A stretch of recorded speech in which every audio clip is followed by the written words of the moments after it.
Tudo isso para você reter água, sais minerais, aumentar o volume sanguíneo e, consequentemente, você elevar a pressão arterial. Porque isso era uma situação de regulação da pressão arterial, onde havia uma hipotensão.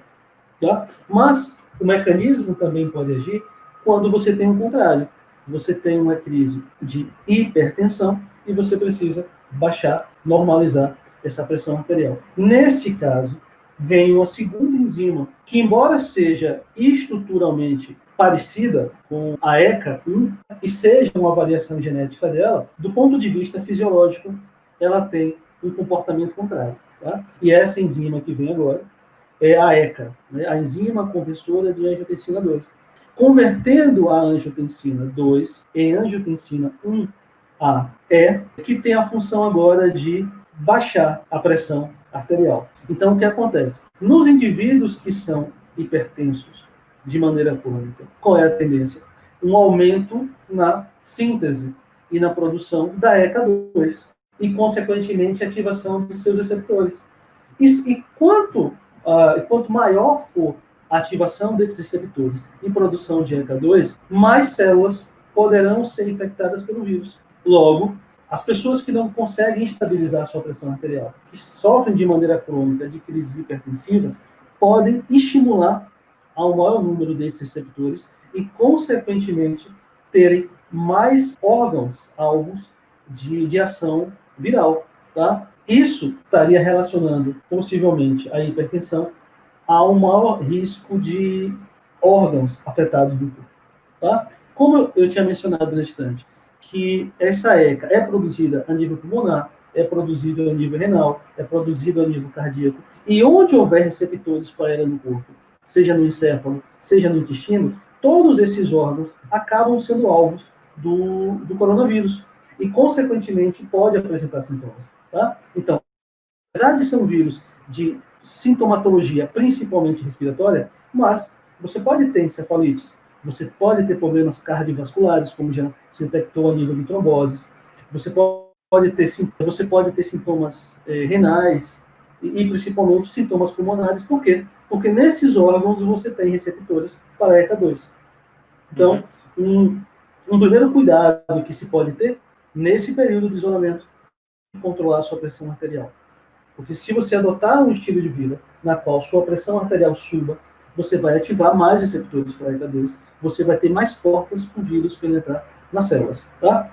Não estamos falando da predisposição a se contaminar, que aí já são outros fatores e envolvem muita coisa, principalmente genética. Mas estamos falando de, uma vez que você teve contato com o vírus, a possibilidade dele agir em vários órgãos do seu corpo e gerar sintomas está muito relacionado com os níveis de ECA2. E um segundo efeito, que é justamente o quanto o vírus pode levar a agravamentos. Tá? Então, assim, resumindo, o público que não é especialista entender do que se trata. Tá? Então, você teria aqui duas relações com o vírus e a enzima conversora de angiotensina 2. A primeira relação é, uma vez presente no corpo do ser humano, quanto maior a quantidade de angiotensina 2 liberada e quanto mais órgãos estiver fazendo isso, maior vai ser a penetração do vírus em várias células e em diferentes órgãos. Isso vai ser fundamental para você entender, de repente, porque em tal paciente, além de sintomas respiratórios, houveram sintomatologia, risco de trombose, houveram efeitos encefálicos ou efeitos a nível intestinal. Tá? Isso é importante saber para que você não rastreie apenas os possíveis pacientes baseado em sintomas respiratórios. É justamente a presença dos receptores para ECA2 que dá ao vírus a possibilidade de entrar em diferentes órgãos e aí gerar diferentes sintomas. Por isso que é importante que mude o estilo de vida, né, ou adote um estilo de vida durante esse isolamento social para você manter sua pressão arterial estável. Tá? Porque ela, quanto mais vezes nesse período sua pressão arterial subir, mais seja bem-vindo você estará dando ao vírus. Mais parte do seu corpo vai estar dando olá, né, abrindo as portas para o vírus infectar. De uma maneira simples, é isso. Tá? Um segundo efeito diz respeito agora a capacidade que tem o vírus de provocar sintomatologias graves, principalmente numa perspectiva respiratória. Tá? Então, se no primeiro o vírus se utilizou dos receptores da enzima conversora de angiotensina 2 para entrar na célula, depois que ele entra e resolve aquele problema de dependência metabólica que a Donis falou no início, e começa a comandar o metabolismo celular, o vírus interrompe a síntese de ECA2. Com isso, qual a principal consequência fisiológica para o organismo? A não conversão de angiotensina 2 em angiotensina 1A17. Tá? E o que isso significa? A angiotensina 2, além de ter aquela função, né, vasoconstritora, de alteração da retenção de água e sais minerais, do aumento do volume sanguíneo para elevar a pressão arterial, ela também tem uma ação inflamatória. E o acúmulo dessa angiotensina 2 pelo bloqueio na síntese de ECA2 pelo vírus pode levar a um processo inflamatório pulmonar. Tá? Então, o que pode se ter, tá, é que nos casos das infecções respiratórias mais severas, mais graves, a própria angiotensina 2, que está em excesso por não ter sido convertida pela falta de ECA2, gere efeitos inflamatórios e lesionantes que levam a complicações respiratórias que podem levar a óbito. Tá? Então, é a segunda relação. Então, a primeira relação foi usar a ECA2 como porta de entrada e depois bloquear a produção da ECA2. O vírus eleva a angiotensina 2, que leva a danos inflamatórios e gravidades a ponto de classificar, né, coronavírus como SARS, síndrome aguda respiratória e severa. Tá? Isso pode acontecer em alguns pacientes. Então, que condições levam a isso? Hipertensão, que gerou um aumento na produção de ECA2, fazendo com que no primeiro momento o vírus penetre em mais células do seu corpo, e uma outra condição, o diabetes. O diabetes pode, dependendo do seu estágio, gerar um efeito nefrotóxico, ou seja, uma toxicidade renal. E o organismo utiliza como resposta a essa nefrotoxicidade provocada pelo diabetes a síntese de ECA2, porque a ECA2 vai converter a angiotensina 2 na forma de angiotensina 1A17, que é anti-inflamatória. Tá? Então, tanto os indivíduos que têm hipertensão crônica, quanto aqueles de diabetes em fase bastante ativa, a ponto de gerar prejuízos renais, podem estar elevando naturalmente o nível de ECA2. Se essas pessoas entrarem em contato com o vírus, provavelmente há uma grande possibilidade de terem vários órgãos do seu corpo apresentando sintomas clínicos. Se, no segundo momento, o mesmo vírus bloquear a produção dessa ECA2, aí vai ter um acúmulo de angiotensina 2, e se isso acontecer de maneira significativa nesses órgãos que apresentaram sintomas, aí você pode ter problemas graves que podem levar a óbito. Tá? Então, mais uma vez, antes de passar a palavra para a Dunes, ressalta aqui a importância de que a máscara, a higienização é importante para não pegar o vírus, tudo bem. O isolamento social também. Agora, uma vez que essas estratégias não sejam suficientes e você pegue a doença, você precisa agora evitar sintomatologias ou sintomatologias mais graves que levam a óbito. O vírus, do ponto de vista técnico, né, talvez algumas pessoas até não entendam se a gente falar aqui, mas comparado tecnicamente a outros vírus, não é de mortalidade baixa. Porém, essas comorbidades, como hipertensão crônica e diabetes, potencializam mecanismos do nosso corpo que tornam o vírus mais mortal. Tá? Então, de uma maneira biológica, a mortalidade viral em muitos dos pacientes não se deu apenas pelo vírus, mas muito também da ação e do estilo de vida. E que ações foram essas? Excesso no consumo de doces, excesso no consumo de sal, pouca ingestão, pouca reidratação, falta de exercício físico e outras atividades que baixam o sistema imunológico. Tá? Talvez seja essa a grande lição da pandemia. Tá? O vírus, né, todo mundo sensibilizado com o índice de mortalidade, mas lembre-se, o vírus não matou sozinho. O estilo de vida criou as condições para que, em muitos casos, o vírus elevasse a sua taxa de mortalidade. Tá bom? Espero ter conseguido passar. É porque, assim, é uma explicação muito fisiológica que eu tentei tornar de maneira simples aqui, por parte do público que não tem esse conhecimento, né, anterior de bioquímica, e de fisiologia. Tá? Mas espero ter conseguido conscientizar a população e o principal, né, momento é quando eu faço novamente esse apelo. Pratiquem exercícios físicos, não abusem da ingestão de glicose, não abusem da ingestão de sal. Não esqueçam de se reidratar. Exposição mínima ali ao sol, né, para ativação de hormônios que são também oxidantes em alguns casos, ou de atividade imunológica, como a vitamina D. Tá? Então, nós temos aí, né, fontes naturais que podem nos ajudar ao combate do coronavírus. E espero que uma das lições para esse marco que foi a pandemia se dê do ponto de vista também sanitário, né? Que as pessoas se reconheçam como agentes ativos no seu processo de saúde e doença e que o estilo de vida é fundamental para não só se ter uma melhor qualidade, mas elevar a longevidade. Tá? Então, Adonis, agora é a vez de aguardar aqui as suas contribuições. Fique à vontade. Tá.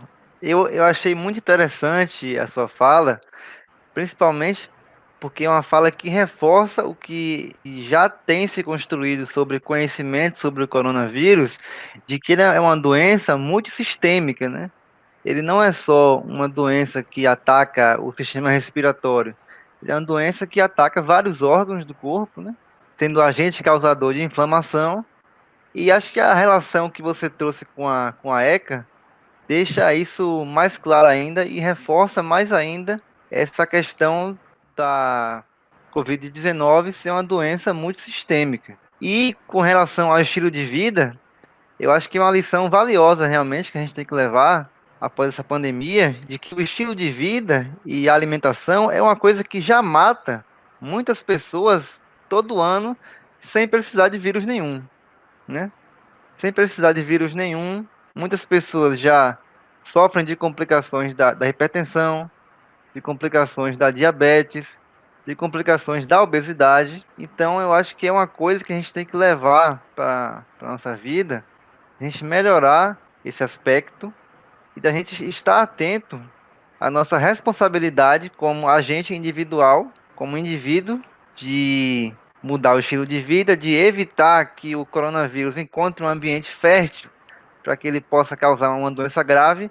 E do ponto de vista comunitário, a gente praticar a empatia de estar atento às diretrizes sanitárias de isolamento social, de uso de máscara, de evitar aglomeração, justamente para evitar que outras pessoas que não teriam contato com a doença acabem tendo. Então, acho que é algo que a gente tem que aprender com essa pandemia. Importante quando você falou, usou a expressão empatia, porque é algo que talvez tenha faltado em algumas pessoas, né? Geralmente aqueles grupos de pessoas, ou não sei se foi bem específico com a faixa etária, mas a gente sempre pensa muito nos jovens, né, nesse momento, quando fala assim que não respeitou o isolamento, teve atitudes mais individuais, muito mais pensando em si e não no social, né? É, bom, falando nos gráficos, né, e falando nessa interpretação, eu sempre uso o termo tradução, porque nós da área científica, seja da ciência da vida ou da saúde, né, e no meu caso, eu consigo, né, migrar, estar dentro ali, tanto pela graduação ou tanto pela pós, né, e pelo mestrado, me sinto assim dentro das duas, saúde e ciências da vida. O que acontece? Eu gosto de usar o termo tradução porque é basicamente o que é, né? Nós não interferimos, nós observamos, fazemos experimentações e tentamos entender as perguntas que o próprio sistema fornece e a resposta que o próprio sistema nos dá. Então, o que nós fazemos aqui é traduzir, né? E ainda bem que, ao fazermos essa tradução, temos alguns recursos matemáticos, computacionais, e por isso que eu sempre uso esse termo tradução. Tá? Então, Adonis, fique à vontade aí para nos presentear com as suas Pronto. traduções gráficas sobre o perfil epidemiológico. Tá? Fique à vontade. Então, gente, vou falar agora dos gráficos. Eu vou compartilhar aqui minha tela para estar mostrando aqui para vocês. Então, como foi dito no último episódio, vou tratar agora dos gráficos. O gráfico mais recente, né, da situação do coronavírus em Alagoinhas e Feira de Santana. Bom, essas informações eu já dei no episódio anterior. Então, quem não tiver ainda assistido o episódio anterior, pode dar uma pausa nesse momento, né, para estar lendo o que está escrito no slide e a gente pode adiantar já para os gráficos. Bom, gente, o gráfico de Feira de Santana, né, trazendo uma informação mais recente do dia 1º de setembro, que é hoje, o que a gente pôde ver nos novos casos em Feira de Santana foi que houve uma redução, uma queda de 22% na média móvel de novos casos. A gente pode ver pela setinha aqui, né, que marca o dia de hoje, e pela setinha aqui, que marca 14 dias atrás, e a gente vê que houve uma redução de 22%.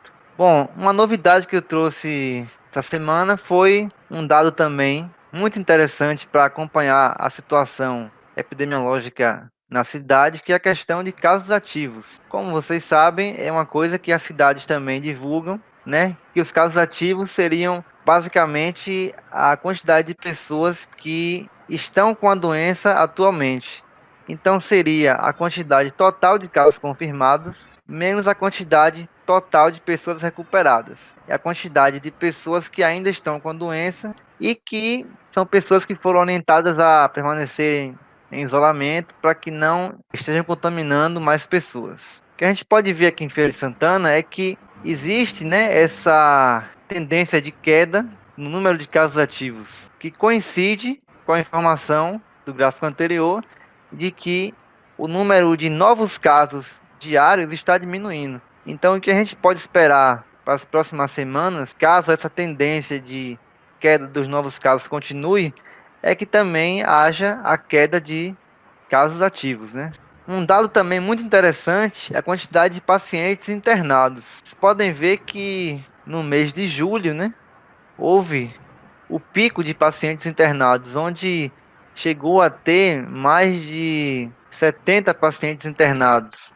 E a gente pode ver que a partir do final do mês de julho, né, começou a acontecer uma queda e que também, caso, como eu falei anteriormente, o número de novos casos continue caindo, vai também naturalmente diminuir a quantidade de pacientes internados. Então vocês podem ver que esses picos aqui, eles coincidem, o pico de pacientes internados com o pico de casos ativos e com o pico também de novos casos, com a diferença de que, como os novos casos começaram a subir ainda no mês de junho, levou um tempo para que esses novos casos se traduzissem em mais pacientes internados.